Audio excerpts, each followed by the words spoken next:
每次去茶餐厅，肠粉一定是必点。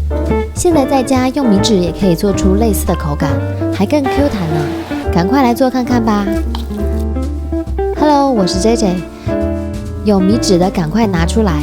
这次又要来做好吃的米纸料理咯。先来做蘸料，找一个小一点的锅子，加入酱油、糖、水，开小火。等到糖融化了，就可以加入香油，搅拌一下就可以关火了。蘸料做好了，现在准备葱姜水。葱要选葱白的部分，味道才会比较够。用力压，压出葱和姜的汁，然后加水浸泡10分钟。来腌制馅料，猪脚肉加入盐、白胡椒粉、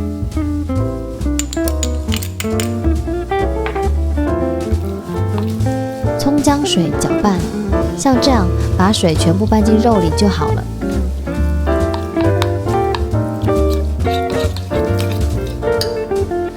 再加入太白粉，拌匀，腌制个10分钟。盘子上喷点油，防止肠粉粘在盘子上。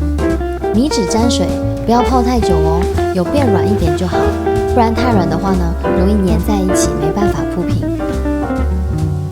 放入拌好的肉馅，不要铺得太厚了，薄薄一层就好。然后像这样把肠粉卷起来，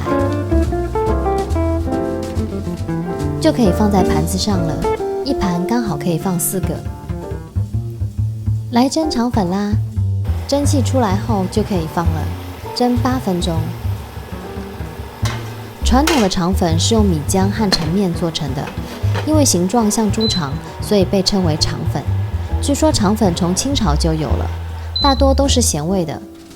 好了，很快吧？你看米纸变透明了，用剪刀剪一下会比较好入口。其实还有甜的肠粉，现在很少有人在卖了，用黄糖做的，看起来是咖啡色，吃的时候呢还会撒上芝麻。